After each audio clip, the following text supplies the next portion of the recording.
찬바람에 코끝이 시린 계절인데요. 오리들이 반기는 호수를 지나서 곱게 물든 단풍을 따라 걷다 보면은 두 번째 집을 만나게 된답니다. 야, 주택단지에 오니까 아주 마음도 편안해지네요. 근데 오늘 갈 집이 마당이 되게 넓다고 하지 않으셨어요? 아니 다들 뭐 넓게 넓어도 그렇게 넓지는 않은 것 같은데 저 집. 잔디를 깎느라 한창 바쁘신 이분들이 이 집 주인장이신가 봐요. 마당이 아니라 운동장이라고 해도 과언이 아닐 만큼 널찍한데요. 이 단지에서 가장 마당이 넓은 집이라고 그래서 찾아왔거든요. 네. 근데 뭐 마당이 넓은 정도가 아니라 거의 초원 같아요. 야. 제가 예전에 집을 한번 지어서 마당만큼은 좀 넓게 네. 해서 집을 지어보겠다. 아니 근데 이렇게 이 잔디가 굉장히 관리가 잘 돼 있고 빽빽하게 굉장히 이제 고충이 많으실 것 같거든요. 네, 관리 좀 힘들어요. 아무래도 후회하실 때도 좀 있으실 것 같아요. 그런 것도 있어요. 잔디 심지 말고. 잔디가 이렇게 어려운 건지. 그래도 저는 좋아요. 왜요? 은퇴 후에 남편이 집에만 앉아 있고 움직임이 거의 별로 없는데 나와서 잔디도 깎고 잡초도 뽑고 운동도 할 겸 저는 오히려 더 좋습니다. 근데 이 선생님 댁, 그 노래 가사가 생각이 나네요. 저 푸른 초원 위에 그림 같은 집을 짓고. 푸른 잔디와 대조를 이루는 하얀 집이 마치 영화 속 풍경 같은데요. 혹시 눈치채셨나요? 이 넓은 집에 담장도 대문도 보이지 않습니다. 그럼 사생활은 어떻게 보호하느냐고요? 다 방법이 있다네요. 근데 이 앞에 우리가 이제 소위 루버라고 하잖아요. 보니까 지금 담이 없어서 네. 이거 어떻게 생활을 하실 수 있을까 했더니 요게 일종의 이제 루버 역할하고 담 역할을 같이 하는 것 같거든요. 이게 이제 담 역할도 하고 또 사생활 보호도 하고 간혹가다 동물들이 나와요. 그래요? 고라니, 멧돼지. 뭐. 제가 말씀드린 적이 초원이라니까요. 네. 그래서 이제 그런 것도 이제 막아줍니다. 아니 근데 아래를 보니까 이게 뭐 레일 같은 게 있는데 네, 움직입니다. 설마 네, 설마 네, 움직여요. 야, 이거 움직이네요? 닿을 수도 있고. 높이가 2.4m, 폭이 4.8m에 달하는 거대한 루버를 설치했는데요. 외부의 시선을 차단할 뿐만 아니라 이동이 가능해 햇빛의 양도 조절할 수가 있답니다.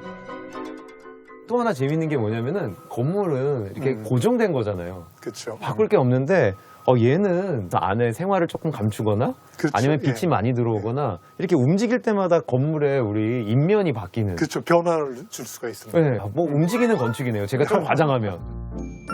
루버가 서로 이동하면서 겹치는 효과를 이용해 집의 분위기도 다양하게 연출할 수 있죠. 사람이 드나드는 출입구는 루버의 반대편 건물 뒤쪽으로 배치했답니다. 이 진입 공간이 그 선생님 댁의 인상을 네. 상당히 저는 바꾼다고 생각을 하거든요. 그러니까 앞에서 봤을 때는 정말 정확하고 굉장히 아름답고 근데 접근하기는 좀 어려운 집. 그래요? 접근하기는 좀 말 걸기는 좀 어려운 상태. 이랬다면 막상 딱 뒤를 도니까 뒤에 여유가 있는 거죠. 집의 앞, 뒤가 정말 다르죠? 담으로 역할을 하기엔 좀 낫죠, 여기가. 네. 예. 그리고 만일 요 아랫부분에 요 이렇게 턱, 제가 한번 해볼까요? 사람이 뭐 앉을 수도 있고, 예. 그리고 화분도 놓을 수 있고. 그렇죠. 이게 문이 그냥 그대로 들어갔다 그러면은, 집이 굉장히 좀 여유 없는, 열려있지 않은 집이 됐을 텐데, 이게 너무너무 중요했던 것 같아요. 낮은 담장을 따라 현관으로 가는 길은 소박하면서도 편안한 분위기인데요. 담장 아래에는 간접 조명이 있어 밤길을 밝혀준다래요. 집 안으로 들어가는 문까지 마치 산책을 하듯 작은 오솔길을 걷는 기분을 느낄 수 있답니다. 와, 복도가 정말 깔끔하네요. 네. 정말 무슨 이렇게 갤러리로 들어가는 듯한 느낌인데, 현관에서 거실로 이어지는 복도인데요. 채광을 위해 통창을 설치했습니다. 여기가 거실인가 보죠? 네, 와. 거실. 마당과 중정 양쪽을 향해 통창이 나 있어서 종일 해가 든다네요. 크기는 좀 아담하지만 창문 너머 펼쳐진 초원 덕분에 답답한 느낌이 안 들죠. 아니 밖에서 봤을 때는 이 거실이 굉장히 클 줄 알았거든요. 아, 네. 들어와 보니까 이 폭을 굉장히 이제 줄여서 두 분이 계시기에 적합한 그 거실 크기가 됐어요. 왜 그런 거 하고 봤더니 옆에 이렇게 중정이 싹 집 안에 들어와 있네요. 중정을 통해 들어오는 햇살은 집을 환하게 밝혀주는 1등 공신. 중정의 크기만큼 거실 공간이 줄어들기는 했지만은 하나도 아쉽지가 않다네요. 저희가 이제 집을 크게 지을 생각은 없었고 내부는 이제 깔끔하고 심플하게 장식적인 거 전혀 없이 집 자체로만 그냥 끝나는. 아니 근데 아니 마치 모델하우스에 온 것 같이 너무 짐이 없어요. 그렇죠. 5톤 트럭은 집이 2대 정도. 그 정도였는데 이사 다닐 때. 하여튼 여기 오면서 짐을 굉장히 많이 버렸어요. 살다 보니까 필요 없는 집을 너무 지고 다니더라고요. 그래서 여기 이사 오면서 1톤 트럭 2대로 왔습니다. 에이 이거 아니 정말이에요. 이 집에 맞춰서 그 삶도 그런 식으로 변화시키려고 하고 있습니다. 어떻게 보면 군사를 빼고 그렇죠. 예. 정말 날씬하게. 네. 비우기 위한 노력은 주방에서도 확인할 수가 있는데요. 야 여기가 지금 부엌이죠? 네. 부엌이 굉장히 글쎄요 깔끔하면서 간소하다. 저희가 이 집을 설계하고 지을 때 처음부터 두 사람만 살 목적으로 집을 지었기 때문에 주방이 그렇게 클 필요는 없었어요. 수납장은 굉장히 충분하게 있어서 충분하죠. 네, 예. 정말 그릇들은 뭐 너무 소중한 그릇들은 사실 다 안 버려도 예, 들어갈 예. 정도는 충분히 되는 것 같아요. 충분합니다. 많은 걸 버림으로써 삶이 간단해지고 삶이 또 간단해지니까 이렇게 부엌도 작아도 되고. 살림살이를 덜어내니 몸도 가볍고 일상도 참 홀가분해졌다고 해요. 버리고 온 게 하나 더 있는데요. 도시의 공동주택에 살면서 받아야 했던 스트레스랍니다. 조용히 걸어야 되고, 밤에는 빨래 못 돌리고, 청소기도, 내가 원하는 시간에 돌릴 수 없고. 물론 이제 사회에서 구속은 공동체 생활에서는 당연히 필요한 거지만, 예전에 살던 집들은 그런 구속들이 많죠. 하지만 이 집에서는 뭐든 부부 마음대로 할 수 있다죠. 얼마 전부터는 마당에서 길고양이들 밥을 챙겨주기 시작했는데요. 저희가 산책을 나갔는데 고양이가 2마리가 졸졸 쫓아오더라고요. 그때는 고양이 사료가 없으니까 참치캔을 따서 줬어요. 그랬더니 막 정신없이 먹더라고요. 너무 잘 먹으니까 그 모습이 너무 예쁘고 그래가지고 사료를 준비를 했죠. 쟤네들이 또 먼저 살았다고 사실은 우리보다 그렇죠? 예. 그래서 사실은 쟤네들이 주인일 수도 있는데 이 공간에 우리가 이제 더불어 같이 사는 거죠. 예. 내 집 마당이니 주변에서 차별하는 사람도 없겠죠. 덕분에 사는 즐거움이 늘었답니다. 중정을 사이에 두고 거실과 마주보는 공간으로 가볼까요? 이 방은 게스트룸입니다. 야 깔끔하네요. 사실 부부가 가장 기다리고 반갑게 맞이하는 손님이 누구겠습니까?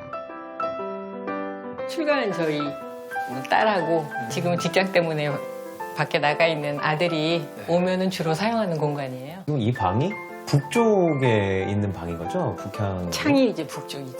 그래서 저기는 네. 작게, 네. 왜냐면 북서풍이 우리가 세니까 아주 얇고 작게 켜서 밖을 정말 이 땅을 보이게 해주고, 주로 채광은 그치, 이 이쪽이 중정을 통해서 남해안, 들어오네요. 그렇죠. 그러고 보니 중정은 1층 모든 공간에 골고루 밝은 햇살을 공급해주는 핵심 공간이라 할 수 있겠네요. 덕분에 집이 아주 환해졌답니다. 2층으로 올라가는 계단은 현관이 옆에 있는데요. 아니 아까 분명히 계단을 본 것 같은데 막상 2층으로 올라가려니까 계단이 없네요. 이 문을 열면 2층으로 올라가는 비밀의 공간이 시작됩니다. 복도에 가벽을 세워 계단으로 이어지는 공간을 분리했다네요. 미닫이 문을 복도 쪽으로 밀면은 현관이 보이고 반대로 현관 쪽으로 밀면은 2층 통로가 나타나는 거죠. 야, 근데 이 문 신기하다. 네, 이 문이 이제 그 네. 중문의 역할도 하고 네. 공간을 분리하는 역할도 하기 때문에 오. 이쪽에서 볼 때 이제 깔끔한 느낌이 들죠. 아니 저희가 보통 이제 미닫이 문을 이렇게 하면 포켓이라고 해가지고 네. 벽 안으로 밀어넣는 것만 생각을 하거든요. 음.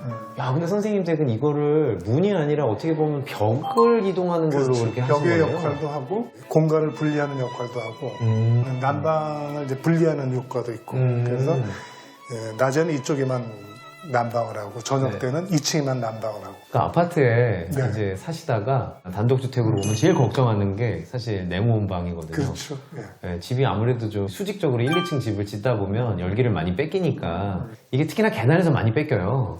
아무래도 위아래로 연결이 되다 보니까 그랬을 때 야 이게 좋은 해결책이네요. 2층으로 올라가기 전에 들여다볼 곳이 또 있습니다. 계단 아래 숨겨진 자투리 공간을 어떻게 활용하는지 궁금했는데요. 어머나, 직접 만든 과일청과 담금주를 보관하는 저장고로 이용하고 있다네요. 2층 역시 마당을 향해 커다란 통창이 나 있는데요. 덕분에 집 안에는 종일 햇살이 가득하죠. 이야, 와 2층에 오니까 풍경이 이제는 확 달라지는데요. 그렇죠. 예. 그런데 거실의 위쪽을 방이 아니라 테라스로 만들었네요. 2층에 보니까 지금 방이 2개인 것 같은데 맞나요? 네, 맞습니다. 복도의 양쪽 끝에 멀찌감치 떨어진 방 2개가 보이는데요. 좌측이 제 방이고 우측은 제 방입니다. 아니, 각 방을 사용하신다고요? 안방이 하나가 아닌가요? 예, 두 개입니다. 예. 아 그래요? 아니 보통 서재고 뭐 침실 이렇게 나누시긴 하는데 처음에 이제 설계할 때부터 편안한 그 삶을 위해서 네. 이렇게 방을 2개로 나눴습니다. 근데 저희 와이프가 그 불면증이 좀 있어요. 그래서 이제 좀 이렇게 잠자리를 서로 멀리 했습니다. 불면증 때문에 멀리 하게 되는군요. 네, 아내를 위한 배려죠. 근데 웃으시는 걸 보니까 사연이 좀 있으시는 것 같은데. 예, 남편이 사실은 코를 좀 봅니다. 그래서 갑방으로 쓰시는군요. 예. 네. 살아보시니까 근데 어떠세요? 예전에는 각방을 썼는데 옆방을 썼거든요. 각방인데요. 근데 그것도 들린다고 그러더라고요. 그것도 들린다고? 그래서 지금 이렇게 거리를 하나 건너뛰었습니다. 편안한 잠을 위해 가능하면 밤에는 멀리 떨어져 지내기로 했답니다. 그러니까 결국 여기가 한마디로 오작교가 된 거네요. 밤에는 이제 여기서 헤어지고 밤에 아침에는 헤어지고. 여기서 만나서 내일 같이 내려갑니다. 참 재밌는 삶이네요. 뭐 지금이야 마음 편히 웃지만은 꽤 심각한 불면증이었다네요. 암만 해도 예전에 살던 집은 도심 한복판에 있잖아요. 그러다 보니까 늦은 시간에도 자동차 소리라든가 특히 오토바이 소리 같은 거 이런 말 해도 되는지 모르겠지만 사실 아파트는 화장실에 변기 물 내리는 소리 이런 소리들이 글쎄요 뭐 일반 생활을 하는 사람들은 그거를 신경을 안 쓰면 안 들리는데 이제 저처럼 이제 잠을 못 잔다거나 뭐 이렇게 막 예민한 사람은 그 모든 소리들이 다 들립니다. 여기 와서 많이 개선됐어요. 이 단독주택에 와서 그 조명 같은 거 밤에 조명, 소음 이런 게 많이 줄어들어가지고 사실 여기 와서 많이 해결이 되고 그 숙면을 취하는 날이 점점 많아지기 시작해요.